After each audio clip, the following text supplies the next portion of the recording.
Como prognosticar um paciente que acabou de chegar e você imagina que ele não se beneficiaria de cuidados intensivos? Legal.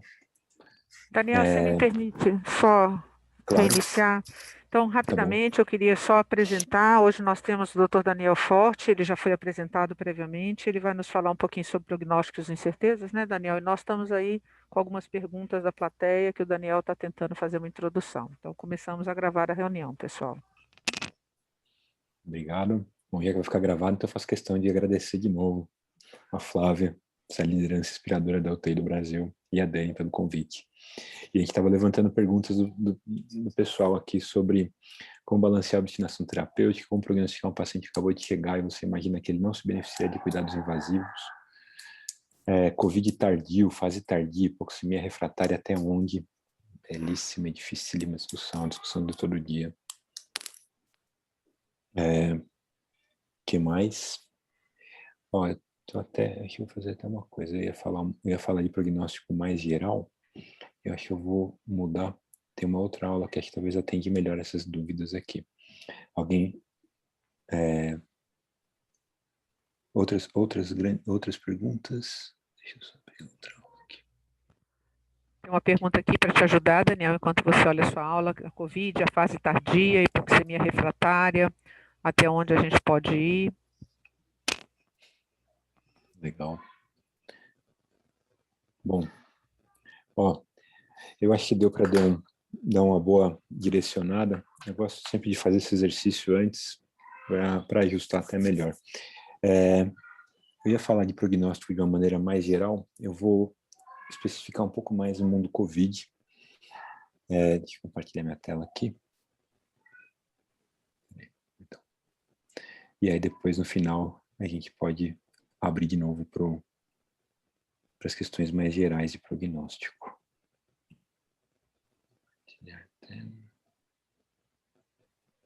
Vocês estão vendo minha tela?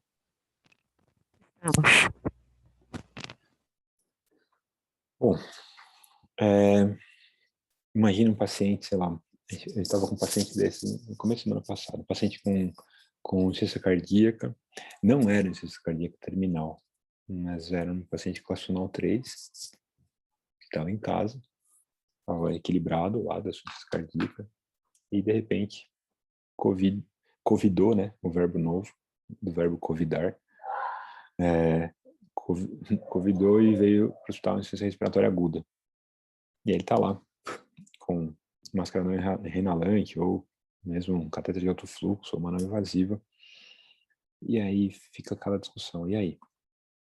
Intuba, não intuba? O paciente já tem uma EC avançada, uma insuficiência cardíaca avançada, né, vai beneficiar de intubação, ou às vezes, então vamos fazer um trial, e aí a gente intuba ele, e aí começa a ficar uma situação que, e aí, e o que a gente faz agora? Ou então que nem o cenário que comentaram, também, o cenário do dia a dia, a gente recebeu, chegou na nossa UTI, um paciente transferido de outra UTI, ele estava lá 28 dias de tubo, um paciente de 50 anos, já 28 dias, quase 28 dias bloqueado, ele estava lá na outra UTI, e é um senhor que estava de 50 anos, ele não tinha comorbidade, mas, 28 dias bloqueado, não há músculo que resista.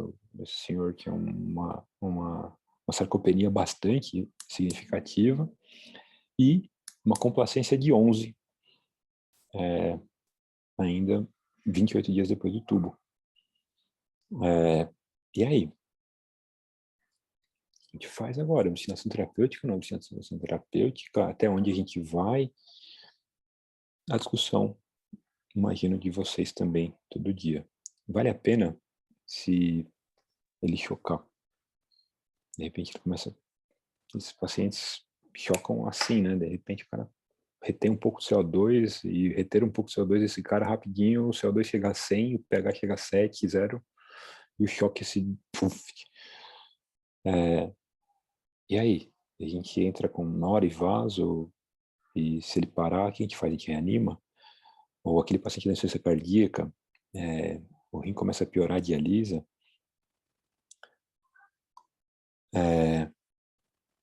Como e quando a gente limita um tratamento? Quando que a gente limita diálise, droga, ventilação mecânica, quando a gente não entuba. Eu acho uma coisa que tem nos ajudado bastante, a gente tem trabalhado bastante isso também na equipe, é estruturar o processo de decisão. E eu acho que isso ajuda a organizar o pensamento, e não só o pensamento meu, mas o pensamento do time e o pensamento, inclusive, com a família e com os outros times. E é dividir o processo de decisão em quatro passos. O primeiro passo, eu sou paliativista também. E aí as pessoas vêm falar comigo, não, paciente, ele gosta disso, ele gosta daquilo. E quem começa a conversar comigo sobre isso, sobre um paciente, já vai tomar um corte, e as pessoas sabem disso, que eu vou falar assim, desculpa, eu não quero saber isso. O primeiro passo é doença. Eu não quero saber de pessoa, eu quero saber da doença, do corpo. E olhar para o corpo, e olhar para a doença, para a gente conseguir enxergar o futuro da maneira mais acurada possível. E veja, enxergar o futuro de maneira acurada exige da gente, primeiro, uma humildade para saber que ninguém consegue saber o futuro. A gente consegue ter algumas possibilidades do que é mais ou menos provável e com mais ou menos incerteza. Ou seja, o melhor que a gente consegue saber é um prognóstico que seja o mais acurado possível. Para isso, é fundamental a gente ter a noção de como o nosso cérebro funciona. Porque essa questão da gente tentar predizer o futuro é uma questão profundamente humana. A gente faz toda hora. A gente faz isso, às vezes, sem ter consciência, inclusive. Quando a gente pensa, a gente vai atravessar uma rua e está vindo um carro, de uma certa forma, a gente faz uma predição para ver se eu consigo chegar do outro lado sem ser antes do carro chegar em mim. Como que a gente faz uma predição super complexa como essa? E a gente faz esse tipo de predição, como o Kahneman nos mostra, com um sistema rápido, que ele é basicamente intuitivo. Mas é intuitivo não no sentido, nada de misticismo aqui.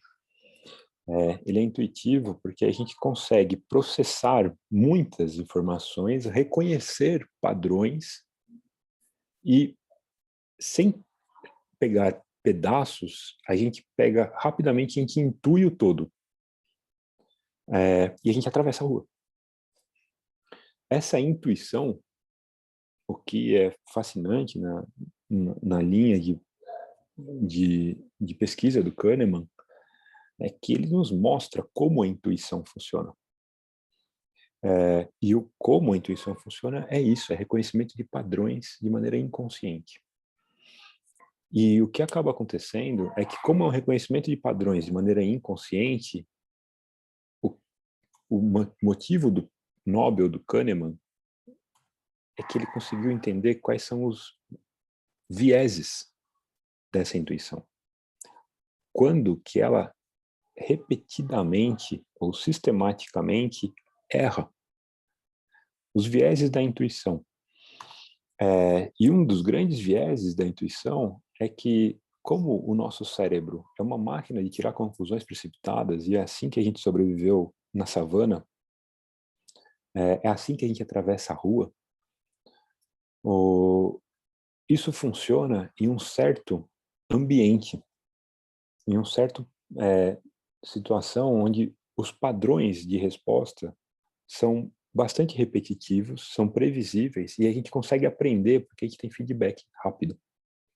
Ou seja, se eu vou atravessar a rua e, de repente, eu ando muito devagar e o carro vai lá e breca em cima de mim, eu aprendo na hora, porque eu percebo que o jeito que eu ia atravessar não funcionou.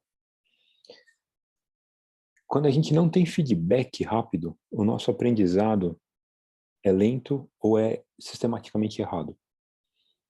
E aí o que acaba acontecendo, isso predispõe a vieses. E um dos grandes problemas na medicina é que muitas vezes a gente não tem feedback rápido. Ou pior ainda, a gente tem um feedback rápido, só que o feedback que a gente tem, ele não é, por exemplo, sei lá, no meu plano, aquela postura famosa de colegas, no meu plantão ninguém morre. E aí ele reanima o paciente, ele passa o paciente vivo e ele vai embora e volta uma semana ou 15 dias depois. Uma semana ou 15 dias depois, já mudou todo mundo, ele nem lembra mais o que aconteceu, e ele lembra que a reanimação dele foi boa, mas ele não viu que o paciente morreu no plantão seguinte, ou que o paciente não saiu do hospital, porque você precisa ir atrás dessa informação para tê-la. Sem esse feedback, a gente vai construindo um aprendizado muito enviesado. E a gente vai desenvolvendo uma intuição enviesada. Existe um outro modo de pensar, que é um modo analítico. Então, aí a gente vai fazer uma predição, não baseado na intuição, aquela coisa que de repente vem um pensamento, mas a gente vai tentar decompor partes por parte, analisar pedaços para raciocinar em cima deles. O que eu acho, esse artigo, eu recomendo fortemente para quem quiser estudar mais sobre isso. É a melhor introdução que eu conheço para o mundo do Kahneman, aplicado na medicina. E o que isso tudo tem a ver com essa discussão que a gente está falando? Porque um dos vieses cognitivos que nós, médicos, temos, é um viés otimista. Isso é bem demonstrado, esse aqui foi o primeiro estudo que demonstrou isso, e é um clássico de mais de 20 anos, e mostrando que a predição de prognóstico de médicos, geralmente, é mais otimista do que é a realidade. E veja, não estou falando o que o médico fala para o paciente, fala para a família, é o que o médico responde para o investigador. Nós achamos que as pessoas vão viver mais do que elas viveriam. E aí, quando você vai comparar a minha predição de hoje, eu falo, não, esse paciente, eu acho que ele vai viver meses. E, na verdade, ele vive semanas. Quando você compara a predição com o dado real, a gente vê que fatores associados com maior acurácia da predição são maior tempo de prática e menor tempo de vínculo. Quanto mais vinculado eu estou com o paciente, mais otimista eu sou. Quanto menos quilometragem de profissão eu tenho, mais otimista eu sou. E isso, ter consciência desses vieses, nos ajudam a melhorá-los mais rápidos. Porque a nossa intuição, sim, pode ser útil, mas ela pode ser muito enviesada. E o fato é que uma coisa que nos impede, muitas vezes, de aprender com a realidade é porque a gente ajusta os nossos pensamentos buscando conforto cognitivo. É aquilo, eu convido todo mundo a fazer esse exercício, ele é um exercício na minha opinião, um exercício de humildade, porque qual é o problema? A gente acha, o paciente chega e a gente fala assim, esse paciente aqui vai morrer. Só que aí, depois de um tempo, o paciente sai vivo, estubado e bem. O que a gente faz? A gente ajusta a nossa memória. Ao invés de a gente pegar e aprender, nossa, olha, eu estava errado, eu estava sendo pessimista demais, ou, sei lá, otimista demais, tanto faz. A gente ajusta a nossa memória para o desfecho.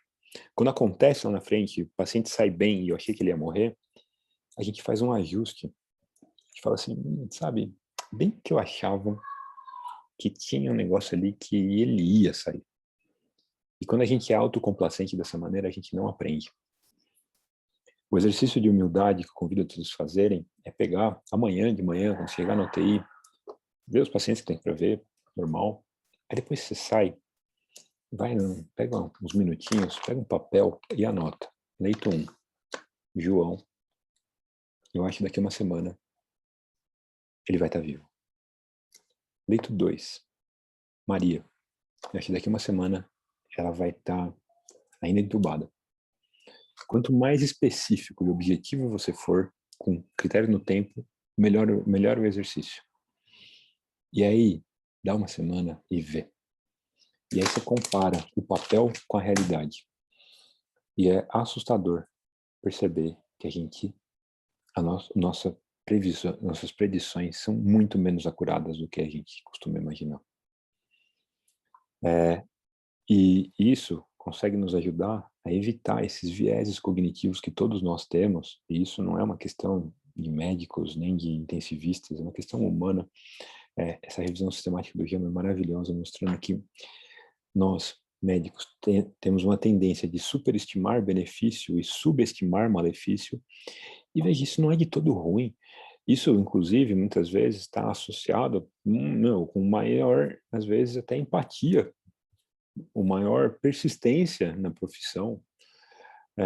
Mas se a gente está falando de acurácia, na acurácia isso é ruim.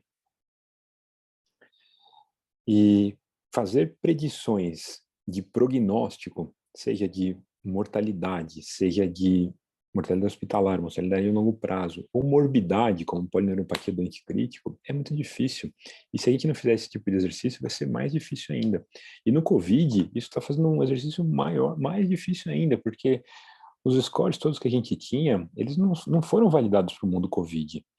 E assim, estão saindo coisas, e eu peço desculpas que eu ia apresentar uma outra aula, não coloquei um slide do COVID nessa aula, os slides mais atuais de COVID nessa aula aqui, mas tem muita incerteza em prognóstico de COVID. É muito difícil fazer prognóstico com COVID, porque se já tinha certeza antes, com COVID a certeza aumentou. Mas para simplificar a história, para pensar na estratégia do raciocínio, que ela é a mesma, seja COVID ou não COVID. Para que serve um score? Qualquer um deles. Porque a gente pode falar, não, o score ele é válido para a população, né? Isso daí está no primeiro parágrafo lá de qualquer livro-texto. Mas ele é válido... Tem áudio aberto. Para não te ouvirem? Bárbara, acho que você está de microfone aberto. O score é válido para uma população, ou é válido para comparar, sei lá, qualidade de UTI, mas ele é válido para tomada de decisão de um indivíduo? O que é muito claro é que você não deve tomar uma decisão de um indivíduo baseado em um score.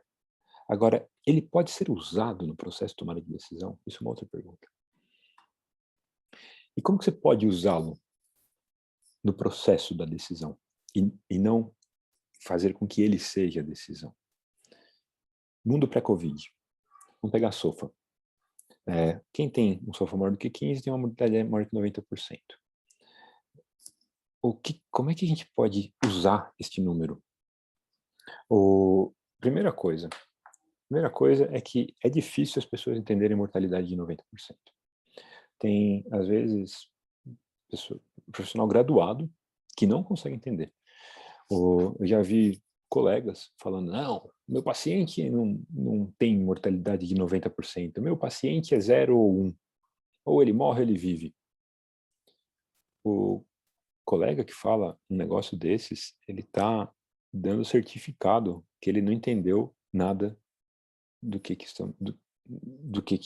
de metodologia, de estatística. Porque quando a gente está falando de mortalidade de 90%, não significa que o meu paciente morre 0,9. O desfecho é 0 ou 1. O 90% é a chance de atingir o desfecho. Um jeito muito mais fácil de todo mundo entender essa história, inclusive pessoas que não têm nem formação científica nenhuma, é você falar 9 em cada 10. 3 em cada 10. Então, um SOFA maior que 15, pré-Covid, significava que 9 em cada 10 pessoas que tinham isso morriam. O que eu vou fazer com essa informação? isso aqui pode ser útil para a gente usar um negócio que o Kahneman chama de taxa base. O que é taxa base? Para a gente pensar de maneira probabilística e analítica, e para a gente melhorar a nossa intuição, o melhor jeito não é começar pelo caso específico à sua frente. É começar pelo caso mais comum. O que é o mais comum? É a maioria das pessoas. Então, no mundo pré-Covid, a maior parte das pessoas que tinham SOFA maior do que 15, 9 em cada 10 morriam. E, a partir disso, você faz o seu ajuste de predição. Então, um paciente muito jovem, sem doença, numa UTI excelente, que tenha um SOFA maior do que 15, eu começo o meu exercício de pensar em prognóstico com a taxa do mais comum, que é o 9 em cada 10 morrem. Mas aí eu posso ajustar. Putz, mas esse paciente era muito jovem, ele recebeu o tratamento ideal. Talvez eu ajuste e vou pensar, então, talvez pessoas que nem ele não sejam 9 em cada 10 que vão morrer, talvez sejam 8 em cada 10 ou 7 em cada 10. Mas se de repente um paciente tem um SOFA maior do que 15 e ele já tem um monte de comorbidade, já tem uma baixa reserva funcional, ele tem um tratamento que não foi adequado, talvez a mortalidade dessas pessoas seja maior do que 9 em cada 10. Talvez sejam, 19 em cada 20. E aí você vai ajustando o risco. E pensar em risco no mundo Covid inclui também pensar em riscos de polineuropatia doente crítico, que é um outro capítulo agora no mundo do Covid. Inclusive um outro capítulo tanto em gravidade quanto em reabilitação. Não sei como é que está sendo a experiência de vocês aí, mas a nossa experiência de pacientes jovens sem doenças com uma reabilitação extraordinária, assim, que eu nem imaginava ser possível no tempo. Mas, enfim, pensar que a fragilidade tem um impacto bastante bem definido. Eu peço de novo desculpas, tem um estudo do pessoal lá do HC, da geriatria do HC, avaliando o impacto da fragilidade em Covid, e com um score de fragilidade que já tinha sido demonstrado fora de Covid, em Covid aparece também como um outro fator independente associado a piores desfechos. E o outro ponto interessante é o tempo nessa jogada. Esse aqui é um gráfico que eu acho que ele, infelizmente, foi explorado muito pouco, a apresentação gráfica dessa maneira, a análise de dados dessa maneira. Mas nessa avaliação, por exemplo, ele vê impacto da mortalidade e da idade, mas aí você não vê de pacientes intubados, mas se você coloca no outro eixo, no eixo Z, o tempo de intubação, você vai ver que é uma outra variável independente, e juntar as três coisas ajuda também em melhorar a acurácia. Você discrimina melhor a sua população. Olhar a trajetória das doenças, em que lugar, em que momento da trajetória esse paciente se encontra. Então, no câncer, mais importante se o câncer é metastático ou não, o importante é a funcionalidade dele. Em qual ECOG ele estava antes de internar na UTI. Porque se ele estivesse já numa fase avançada ou final de doença, quem vai determinar é basicamente a funcionalidade. Ou um paciente com disfunção, com insuficiências orgânicas, tipo insuficiência cardíaca, insuficiência renal, a funcionalidade também vai ser importante, mas aparecem outros marcadores, como, por exemplo, insuficiência cardíaca, hiponatremia, insuficiência renal, anorexia, uso de inotrópico nos últimos meses. A classe funcional, óbvio, também importa, evidentemente. Aprender a encontrar os marcadores desta fase de evolução de doença, elas nos vão ajudar a ajustar essa taxa base do que é o mais provável acontecer com pessoas como aquela na nossa frente. E tem vários, que eu não vou entrar em detalhes aqui, mas para lembrar alguns números em Covid, no Brasil, isso depende muito de alguns hospitais, depende muito do lugar onde você está, mas no Brasil, a média de paciente, a mortalidade média de paciente entubado por Covid é alguma coisa em torno de 5 em cada 10 acabam morrendo. Existem lugares onde, infelizmente, essa mortalidade chega em 8 em cada 10.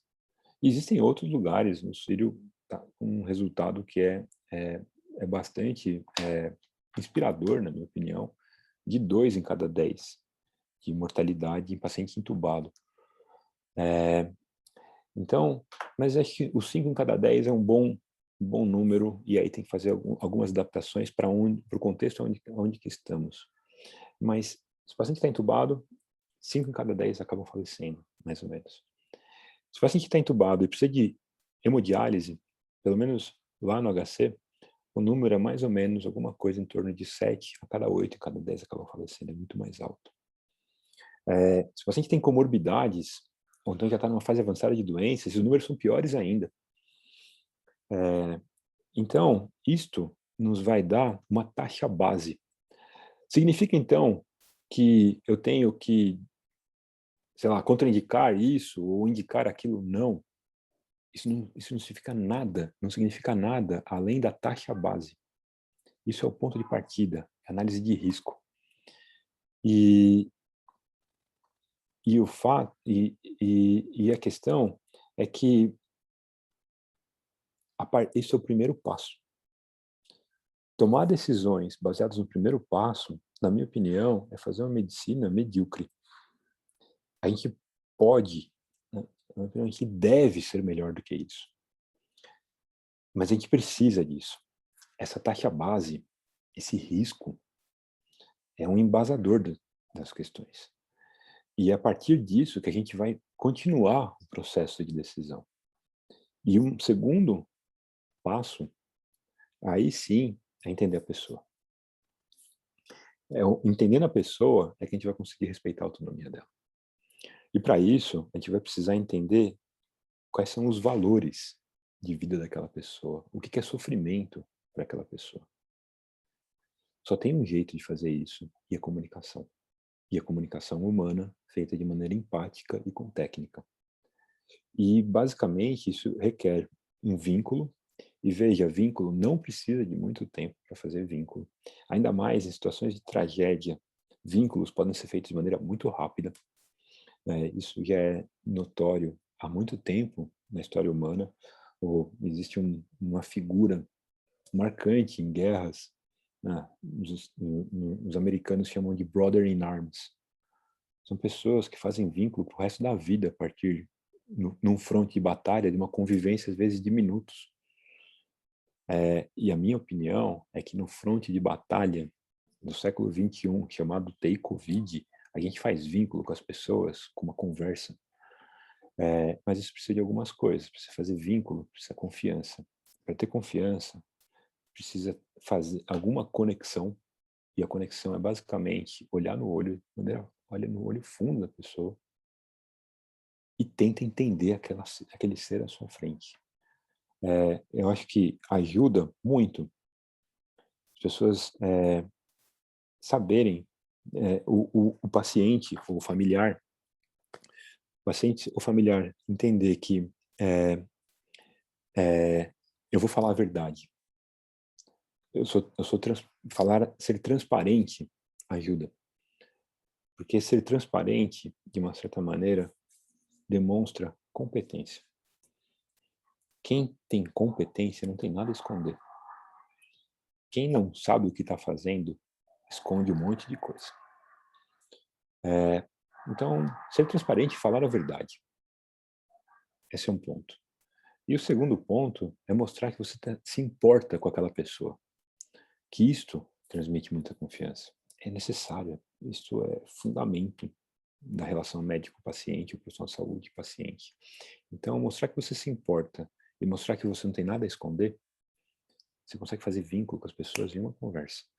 Eu converso com paciente, família, todo santo dia, e pessoas que eu nunca tinha visto na minha vida, e faço vínculo. Hoje a gente foi conversar com um paciente que foi estubado, e a gente indicou intubação a ele há uns 10 dias atrás, e na ocasião ele não queria ser entubado. A gente teve uma conversa com ele sobre isso, e aí depois que ele melhorou, ele saiu do delírio, a gente conversar, e ele falou assim: doutor, eu não vou esquecer mais daquela conversa.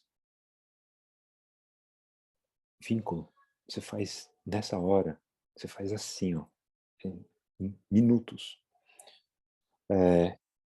E a partir disso, a gente consegue entender o que é importante para aquela pessoa. O que preocupa aquela pessoa, o que ela está com medo. E aí você vai entendendo. Para algumas pessoas, o que é importante é: eu quero viver a qualquer custo. O meu paciente falou isso hoje. O paciente que a gente acabou entubando hoje. Ele falou: doutor, eu quero viver. Me deixa vivo. Eu preciso sair disso. Para outras pessoas, a pessoa fala: não. Uma outra senhora que a gente conversou, ela falou: doutor, não aguento mais sofrer. Chega. Eu já vivi uma vida plena, já despedi da minha família, eu não quero sofrer mais. Tomara que eu fique vivo, mas eu fique vivo, mas eu não quero mais sofrer. Quando você consegue entender o que é importante para as pessoas, você consegue ter o outro pedaço de informação absolutamente necessário para a gente conseguir fazer uma boa tomada de decisão. E aí é importante entender a base do que é o luto. Porque o luto, às vezes as pessoas ficam falando: ah, não, essa família não entendeu nada, eles estão achando que o paciente vai ficar bem, eles estão esperando um milagre. Quem não entendeu nada foi o colega. Porque se a família está esperando um milagre, é que ela entendeu que ele está grave. E não só entendeu que ele está grave, ela entendeu que não são os humanos que vão conseguir recuperá-lo. Por isso que ela está esperando um milagre. Ela entendeu tudo. E entender que o milagre é uma expressão de esperança, e a esperança, ela convive com o medo, são os dois polos do luto, e que eles são ambivalentes mesmo, eles não são contraditórios, eles são ambivalentes. A ambivalência é uma marca humana. E as pessoas oscilam entre esperança e medo na mesma conversa. E tá tudo bem, é assim. Inclusive é adaptativo. Mas o que eu vejo muito é que médicos têm medo de esperança de pacientes. E aí o que acaba acontecendo é quando o paciente fala de esperança, os médicos ficam, o mais frequente ainda, quando o familiar fala de esperança, numa UTI Covid, um paciente entubado, curalizado, pronado, etc. O familiar fala: não, doutor, mas eu tenho certeza que ele vai ficar bem. Aí os médicos ficam com medo. E aí quando o médico fica com medo, ele vai e fala mais da gravidade. E aí quando ele fala mais da gravidade, o paciente, o familiar nesse caso, ele fala mais da esperança. Não tem conexão nessa conversa. Ao invés de entrar nessa comunicação, que não é comunicação porque não tem troca, quando os profissionais percebem que comunicação, que esperança é humano, é adaptativo e está tudo bem, e simplesmente reconhecem e respeitam a esperança e falam: olha, é tudo que a gente quer, a gente está aqui lutando por isso também. Eu ia ficar muito feliz se ela melhorasse. É tudo o que eu queria. Quando a gente valida a esperança, essas pessoas, elas conseguem fazer vínculo conosco, e com vínculo elas conseguem olhar para os próprios medos, que é o medo de perder o familiar, é o medo de morrer.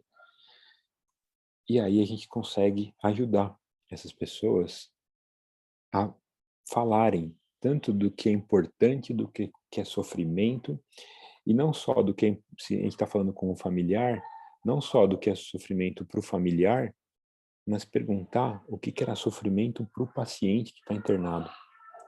E aí a gente vai enxergando a biografia do paciente que está internado pelos olhos do familiar ou pelas próprias palavras do paciente. E a gente vai entendendo quem é aquela pessoa à nossa frente. O que realmente é importante para ela? O que traz sofrimento para ela? E aí a gente consegue juntar uma coisa na outra.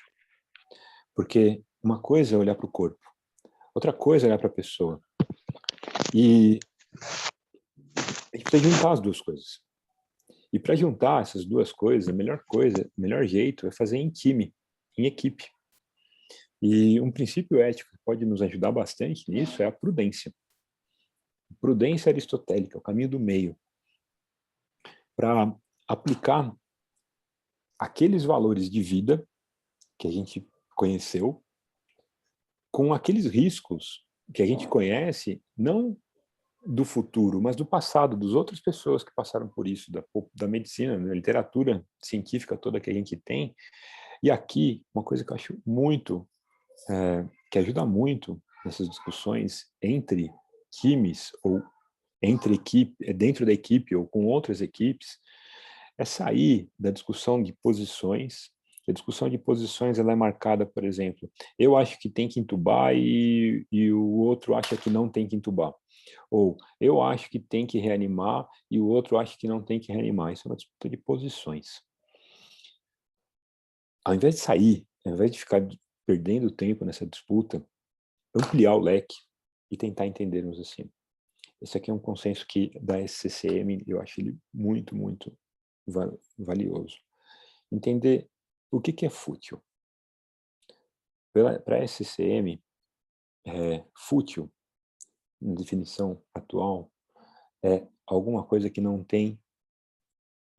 consegue atingir o objetivo biológico proposto.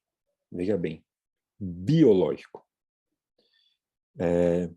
Fútil, por exemplo, é cloroquina. Cloroquina é fútil. Eu acho super legal dar cloroquina, mas você não consegue evitar a intubação, evitar a forma grave de Covid com cloroquina. Isso tem randomizado, tem que ser randomizado, sabe? Ponto pacífico, ponto, é fútil. Mas eu tomei cloroquina e ficou bem. Tá bom, eu gosto de macarrão e fiquei bem também. Futilidade. Fazer uma RCP no paciente entubado com Covid, com nora e vaso nas alturas. É fútil. As séries de casos que tem sobre esse assunto, todas elas têm 100% de mortalidade. Já está entubado. Já está reanimado com droga. Vou dar mais 1 miligrama de adrenalina ali para reverter o quê? Na minha opinião, isso é fútil. Não atinge o objetivo biológico proposto. Você faz o coração voltar, ele muitas vezes não volta, então ele volta e para de novo, daria 1 hora, daria algumas horas, é fútil. Medidas fúteis não deveriam ser feitas. Então, o fútil, geralmente, é a vareta fácil. Sabe o jogo das varetas, aquela de criança? Fica todo mundo discutindo a vareta preta e eu fico louco para pegar a vareta fácil. Vareta fácil vamos tirar o que é fútil da jogada. Então, isso aqui é fútil, não vão fazer, isso aqui é fútil, não vão fazer. Isso é uma discussão técnica. Diferente do fútil, é o potencialmente inadequado. Potencialmente inadequado ou inapropriado é o que a SCM chama quando existe sim uma chance de atingir o objetivo biológico, mas essa chance é pequena e existe alguma contraindicação, alguma ressalva ética que a gente acha que não deve ser feito. Então, eventualmente, sei lá, a diálise, em algumas circunstâncias, ela consegue baixar a ureia, controlar potássio, acidose, etc. Mas ela atinge o objetivo biológico, mas a gente acha que por X, Y, Z motivos, apesar de estar com a ureia e a acidose e o potássio controlado, o paciente, a chance dele morrer no hospital ainda é enorme. Então, a diálise poderia ser potencialmente inapropriada. O aceitável, e aqui eu acho que a gente ganha muito, quando a gente entende que tem várias coisas que são aceitáveis e tem algumas coisas que a gente acha que são recomendáveis. Então, eu posso achar que, por exemplo, sei lá, entrar com vasopressina é aceitável, mas eu acho que o melhor era limitar o teto de droga, de nora. Eu acho que o recomendável era ficar com uma droga, mas eu acho que é aceitável entrar com a segunda. Eu acho que é aceitável, sei lá, fazer mais um trial de antibiótico, embora eu acho que o paciente já está em disfunção de múltiplos órgãos, uma situação irreversível. Eu acho que o recomendável é término de antibiótico. Quando a gente consegue expandir esse horizonte do que é o aceitável, do que é o recomendável, a gente consegue conversar melhor entre times. E aí, a gente consegue alinhar a questão pesando não só as probabilidades, mas também o que é importante para o paciente. E aí a gente pode chegar em consensos. E se a gente não tem um consenso, a ideia aqui é ser prudente. O que é ser prudente? É respeitar mais o paciente. Então, de uma certa forma, pelo menos eu ajo assim, pelo menos eu tento agir assim sempre, e nas nossas discussões, nas nossas visitas, eu falo isso com muita frequência, eu falo, olha, a gente vai errar para mais. Então, por quê? Porque tem muita incerteza aqui nesse mundo Covid. Então, a gente erra para mais. Mas, veja, então a gente pode até errar para mais, mas assim que a gente perceber que a gente está errado, a gente volta. Então, a gente, pelo menos eu oriento nosso time a ampliar, às vezes, a discussão. E então, vamos fazer um trial de antibiótico e se não tiver nada na cultura, a gente suspende. Vamos fazer, sei lá, um trial de diálise e se ele mostrar para a gente tem que subir droga loucamente, a gente suspende. E assim a gente vai alinhando o que seria o recomendável, aceitável, potencialmente inapropriado e inadequado ao longo do tempo, baseado com as informações novas, tanto do corpo quanto da pessoa, que muitas vezes quem nos dá a informação da pessoa é a família. E a deliberação mais importante que eu vejo é alinhar o objetivo de cuidado. Eu acho que essa deliberação é a mais importante de todas, muito mais do que alinhar se vai entubar, se não vai entubar, se é RCP, não é RCP, se tem que aumentar a droga, não tem que aumentar a droga. A deliberação mais importante é o que a gente está buscando com isso. A gente está buscando tentar reverter a qualquer custo, mesmo que seja um custo de muito sofrimento, seja pelas nossas intervenções, seja pelo tempo de recuperação pela frente. Isso é legítimo, em um monte de circunstâncias, mas não em todas. Porque em algumas outras, o objetivo de cuidado pode ser, vamos tentar reverter, mas olha, a gente não vai machucar mais essa pessoa. Mais do que ela já está machucada, mais do que ela já sofreu. A gente não vai causar novos sofrimentos adicionais. E aqui eu gosto muito do pensamento, a Raquel Moritz, ela traz muito essa ideia, eu gosto muito dela, de que nas fases mais avançadas de doença, a não maleficência deveria predominar sobre a beneficência. Isso é uma outra versão do menos é mais. E às vezes eu acho que o objetivo de cuidado que estamos falando aqui é numa fase mais avançada de doença, seja para pacientes com doenças crônicas mais avançadas, seja para pacientes com COVID mais tardio, refratários a várias medidas, o objetivo de cuidado então, vamos primeiro não causar mais dano. E vamos priorizar conforto e vamos tentar reverter sem causar mais desconforto. E eu tive algumas experiências de pacientes que eram muito graves e que por conta da gravidade, seja do COVID tardio, seja de comorbidade ou fragilidade prévia, tentando fazer política do menos é mais, e isso não tem nada de abandono, pelo contrário, dá muito mais trabalho. É mais fácil encher o paciente de tubo, curar e etc., do que ficar pilotando para eventualmente desinvadir o que dá para desinvadir. Então, sei lá, tira a PAI, vamos tentar tirar o curare, vamos tentar deixar mesmo em suporte mesmo, e vamos ver se ele consegue sair assim. Às vezes tolerar níveis mais altos de ureia e creatinina, enfim, porque a prioridade aqui seria, dado a gravidade da doença, o que é importante para a pessoa, o que a gente tem disponível de recurso e que a gente chegou em consenso, a prioridade aqui é não agredi-lo mais ainda do que tudo que já foi. Garantindo controle de dor, por exemplo, garantindo controle de sintomas, que isso é fundamental. Ou então não. Ou então um terceiro objetivo possível é o objetivo de permitir que a morte aconteça da forma mais natural, menos sofrida possível. A gente não vai tentar mais reverter nada. A gente vai deixar a natureza seguir o rumo dela.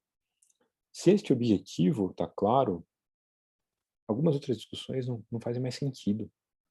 Nesta terceiro objetivo, a discussão de antibiótico não faz sentido. A discussão de trial de diálise não faz o menor sentido. Então, aí, inclusive, faz sentido, às vezes, discussão de retirada de algumas medidas e, eventualmente, dependendo da situação, até de retirada de extubação. Mas, veja, nessas situações, elas têm que estar tudo muito mais claro do ponto de vista de prognóstico, do ponto de vista biológico, de valores daquela pessoa, de consenso entre o grupo, e para chegar numa clareza desse objetivo e tomar as condutas de acordo com esse objetivo. Um jeito que eu acho que dá para resumir isso e estruturar a conversa com familiares, eu gosto de pensar desse jeito. Vai conversar com um familiar do paciente COVID na UTI, na verdade, isso aqui não vale só para COVID, mas acho que o COVID, não sei, ele está me dando uma sensação que a gente tem que ser tudo mais sintético, mais objetivo, porque o tempo é muito escasso. Primeira conversa é onde estamos. A gente tem que ter clareza com o paciente, eventualmente o familiar, do diagnóstico da situação, o que está acontecendo. E aqui é bom falar em português, claro, e depois você traduz para mediquês. Ao invés de conversar com o familiar passando boletim, ou passando plantão, que é pior ainda, a gente pode passar o familiar, entender, olha, aonde estamos? O diagnóstico é o seguinte, eu vou falar com as palavras que eu costumo falar. O pulmão está fraco porque ele está todo tomado pelo COVID. E aí, com o pulmão tomado pelo COVID, inflamado, ele não consegue respirar. Está respirando agora com a ajuda de máquina. Porque o pulmão, do jeito que ele está, ele não consegue colocar oxigênio para dentro e nem gás carbônico para fora. A máquina está ajudando ele nisso. Mas, apesar disso, a gente está usando a máquina no máximo dela, e apesar disso, a gente não está conseguindo fazer o que o pulmão deveria fazer. Isso é por conta do COVID. A gente chama em mediquês isso de insuficiência respiratória. A gente está fazendo várias medidas para tentar reverter isso, mas a gente não está conseguindo. A gente colocou ele de bruços, e mesmo de bruços, a situação dele continua piorando. Isso é português. Depois, com os colegas, a gente discute complacência. A gente discute estratégia. A gente discute, sei lá, PF e por aí vai. Mas dá para falar em português com as pessoas. Uma hora que todo mundo entendeu onde estamos, a gente pode falar do prognóstico. E prognóstico são os riscos que tem pela frente. Os riscos que tem pela frente, eu falo com as famílias do jeito que eu conversei aqui na aula. Eu falei, olha, e queria passar para vocês os riscos que a gente tem pela frente. Eu não sei o que vai acontecer com ele. Eu não sei o que vai acontecer com ninguém amanhã. O que eu sei aconteceu com outras pessoas em situação que nem ele. Outras pessoas que têm situação que nem ele, infelizmente, 5 em cada 10 acabam falecendo aqui no hospital. Ou já está dialisando, já tem comorbidade, 8 em cada 10, 9 em cada 10, sei lá. E aí o que a família fala? Não, doutor, tenho certeza que ele vai ser esse que vai sobreviver. O que eu falo? É por isso que a gente está aqui, a gente está lutando por isso mesmo. É tudo o que eu queria. Você valida a esperança. E aí, na hora que você valida a esperança, é só ficar em silêncio e esperar um pouquinho, que a família vai falar na sequência. Mas ele tá grave, né, doutor? Você fala, tá. Você valida o medo também. E você apoia o medo. Tá. E a gente tá aqui com ele. E aí, você vai para entender o que importa para o paciente. E aí eu falo, olha, nessa situação, uma coisa que é muito importante para a gente saber é conhecer melhor o que é importante para o seu João. Vocês conhecem ele muito melhor do que eu. O que é importante para ele numa situação como essas? O que ele pensava de situações desse tipo? E as pessoas falam, ai doutor, ele odiava o hospital. Ele falava, pelo amor de Deus, não me deixa preso numa cama, se eu tiver que ficar com traqueostomia, eu prefiro morrer. Alguns familiares de pacientes falaram isso. Ou então não. Outros familiares de pacientes falaram, doutor, ele falava que o importante para ele era esse filho que nasceu agora, que ele faz qualquer coisa por esse filho. Você entende quem é a pessoa ali. E aí, com a pessoa ali, com tudo isso, a gente vai no objetivo de cuidado. Então, diante disso tudo que a gente vai fazer, a gente vai tentar buscar reverter essa situação, mesmo que cause sofrimento. A gente vai minimizar tudo que a gente puder de sofrimento, mas a gente vai tentar buscar reverter isso aqui. Ou não. Olha, a gente vai tentar reverter isso aqui sem causar mais sofrimento, porque a situação já está muito sofrida e a gente entendeu o que é importante para ele e a situação, infelizmente, a chance da gente conseguir é pequena, mas a gente vai tentar sem causar mais sofrimento. Ou não. Ou, olha, entendendo tudo isso que vocês me falaram, nada da situação toda que a gente está vendo aqui, a gente vai cuidar para que a morte dele seja o mais digna e o menos sofrida possível. E a gente vai estar aqui com ele e vai estar falando tudo com vocês. Fechou o objetivo, a conduta vem depois. E o fundamental é que esse objetivo ele pode ser compartilhado. E compartilhado dentro da equipe, e aqui eu acho muitíssimo importante quando estou falando de equipe, ainda mais numa UTI, eu estou falando de médicos, enfermeiros, fisioterapeutas e técnicos. É todo mundo. É o time todo. Eu acho que às vezes, um problemão médicos passarem visitas super detalhadas numa salinha e técnicos não entenderem nada do que está acontecendo.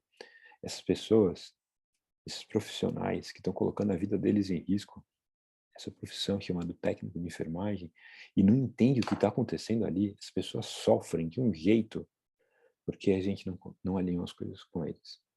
Então, trazer essa turma para a discussão, eu acho que é não só uma questão de qualidade da assistência, mas acho uma questão fundamental de respeito ao próximo, ao profissional, aos nossos colegas, porque são nossos colegas. E, enfim, a gente discute o objetivo de cuidado na UTI. O que é isso? Isso é cuidar paliativo na UTI, está integrado. Cuidar paliativo na UTI, na minha opinião, é o que eu falei no começo da aula, eu não consigo separar uma coisa da outra. Eu não consigo conceber mais UTI sem pensar em cuidar paliativo. Na minha visão, são quase os meus dois braços no meu dia a dia. Um braço é tratar a doença e o outro braço é cuidar do sofrimento. E eu não quero jogar, não vou entrar numa guerra dessas que ela pede tudo e mais um pouco do que a gente tem sem os meus dois braços. Eu quero os dois. E acho que assim a gente consegue fazer o melhor que a gente pode fazer, que é a nossa missão, que acho que é porque a gente escolheu essa profissão. Enfim, queria lembrar, prognóstico não é igual a decisão. Prognóstico é um pedaço do processo de tomada de decisão. que inclui um bom diagnóstico, que inclui, sim, um bom prognóstico de maneira probabilística, que inclui as opções de tratamento que a gente tem ali, naquele lugar, naquele dia. Essa pandemia mostrou para o mundo inteiro que, às vezes, a gente não tem tudo, o que a realidade do SUS já nos mostrava. Hoje, o mundo inteiro percebe que existe limitação, que existe falta. Inclui o que é importante para o paciente e inclui que chega numa decisão de preferência compartilhada, com um objetivo alinhado em comum entre time, entre paciente / familiar. Em última análise, conseguir olhar a doença, conseguir olhar o sofrimento e conseguir juntar uma coisa na outra, alinhando um objetivo comum. Eu acho que isso pode ser transformador. O professor Carlos, quando me encontrava ali, às vezes saindo do hospital, ele falava: e aí, salvando muitas vidas? E eu gosto de pensar que, sim, estamos salvando muitas vidas e também salvando algumas mortes. Que elas sejam dignas para a gente, para o paciente e para a família. Obrigado pela atenção. E aí eu queria interromper aqui. Obrigada, Daniel, pela apresentação aí, como esperado, né? Brilhante, empolgando todos nós aí durante essa hora de apresentação. Acho que você sempre joga luz aí às nossas angústias, né? As nossas dúvidas, e é sempre bom ouvir uma pessoa, né, de fora não, né? Mas uma pessoa externa a nós, né? Vir nos dar essa visão. Eu quero saber se alguém quer fazer algum comentário. Daniele, quer fazer um comentário?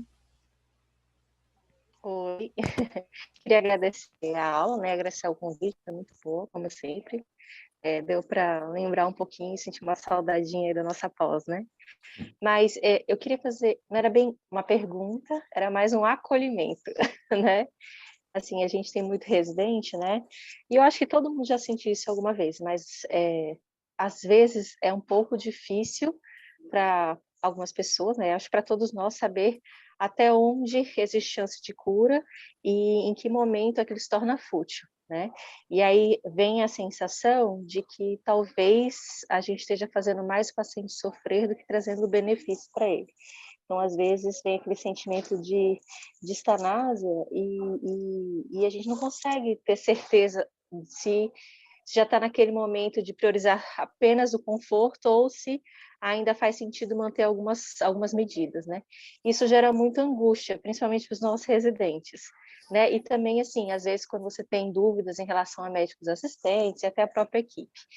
E era mais para falar para você o que você diria para essas pessoas, para acolher o coração delas em relação a isso. Bom, olha, excelente comentário, Dani. E assim, eu acho que eu vejo isso no dia a dia também.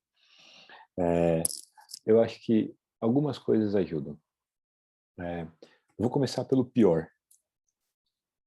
Eu acho que o pior, assim, é quando, assim, você discorda totalmente, você acha que você é um residente ou um interno, e você acha que o assistente está fazendo é um absurdo, não deveria ser feito. É o pior cenário.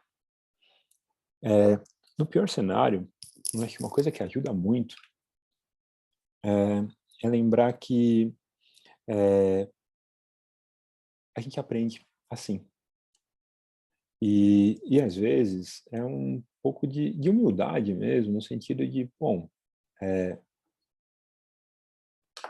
eu posso estar errado.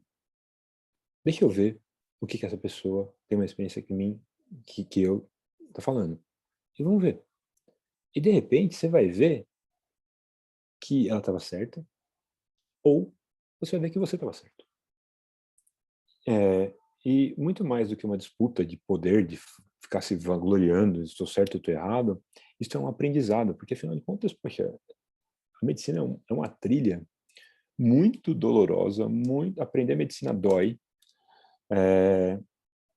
e ao mesmo tempo a sensação é que, bom, quero escutar da Flávia, mas assim, a minha impressão é que eu sinto que cada vez está mais longe do lugar que eu gostaria de chegar. Então, eu acho que, ao mesmo tempo, eu acho que eu aprendi muito nos meus 20 anos de formado, mas o que eu gostaria de aprender aumentou ainda mais. Então, eu acho que o fato de, às vezes, simplesmente é quase contemplar um pouco e observar mesmo, é um pouco mais estoico mesmo, e falar, pô, deixa eu ver o que essa pessoa está falando e vamos seguir o que ela está falando. É um voto de confiança. Acho que isso ajuda. Veja, não me entenda mal, pelo amor de Deus. Eu não estou falando para você ser passivo, não estou falando para você ser servil. Eu estou falando que, às vezes, dá um passo atrás e observa. Às vezes. E eu acho que isso talvez seja o pior cenário. Uma outra coisa que eu acho que ajuda bastante, que conforta, é lembrar de um conceito bem demonstrado, inclusive Kahneman estuda isso, é um dos mecanismos que nos leva a um dos viéses cognitivos, que é um mecanismo que a gente tem que chamar negligência para duração. A nossa memória não é igual à memória de um pendrive ou de um computador.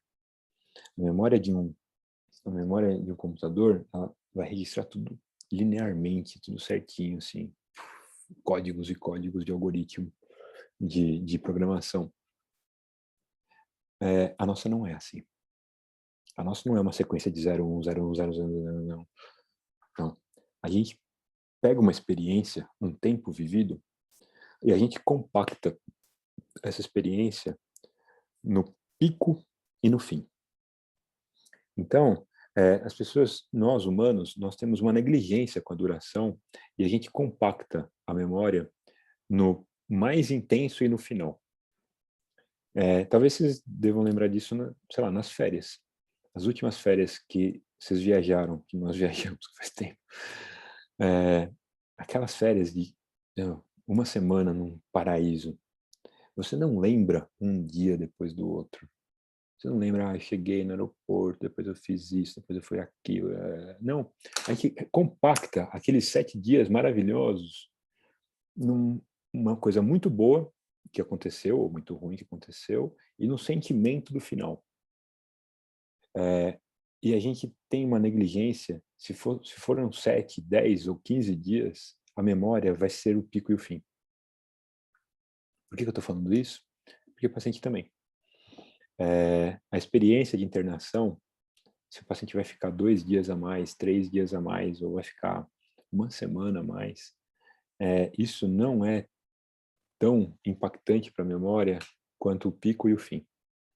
Então, às vezes, segurar, às vezes ser um pouco mais invasivo mesmo, ou agressivo, por 1, 2 dias e fazer um trial de mais alguma coisa, para que o fim seja mais consensual entre todos, pode ser muito melhor em termos de memória de sofrimento, seja para o paciente ou para o familiar, do que tentar encurtar uma experiência dolorosa em 1 ou 2 dias. Óbvio, ao mesmo tempo, é super importante em todos os momentos que estamos lá, não é porque vai ser só pico-fim, eu não vou fazer... Não, em todos os momentos eu vou agir para tentar minimizar o sofrimento, tentar melhorar a recuperação e por aí vai. E eu acho que um pouco disso ajuda, assim. Mas, e também uma certa, quase, sei lá, é meio estoico mesmo. Eu sinto dizer para quem está chegando na profissão, aprender medicina dói, é difícil, e é difícil porque dói, mas ao mesmo tempo é muito gratificante. E acho que a gente consegue fazer diferença porque é tão difícil. Acho que falou bem, né, Daniel? Muito obrigada aí pela sua colocação. Eu só complementaria dizendo que nunca percam a capacidade de ter incertezas, né, Daniel? Acho que essa é a grande lição, né? Nunca sejam donos da verdade. Sempre tenham incerteza e a humildade de perceber que nós não sabemos tudo, né? Daniel, estamos aí já com o adiantado da hora, queremos te liberar também, né? Queria te agradecer novamente, Daniel, a brilhantismo aí da sua palestra. Tem vários comentários aqui nos nossos grupos de WhatsApp, alguns aqui no chat para você, mas mesmo nos grupos de WhatsApp, muitos elogios aí à sua pessoa. E é muito bom para nós termos você aqui de novo e certamente chamaremos muitas vezes ainda, né? A sua visita anual ou bienal aí ao nosso serviço é muito bem-vinda, tá? Novamente queria te agradecer e agradecer a Daniele mais uma vez para ter te trazido. Daniele é quem organiza as nossas reuniões clínicas, mas com você, sem dúvida, ela ainda tem um laço especial pessoal aí, sem dúvida alguma. Muito obrigada a todos que estiveram aqui conosco até essa hora. Nossa audiência aí chegou num pico de 75 pessoas conectadas, Daniel, fora os que assistem aí em conjunto, né? Então, foi um grande sucesso, tá? Muito obrigada por você ter nos agraciado aí com a sua sabedoria. Eu fico honrada, muito feliz. Obrigada. Boa noite a todos.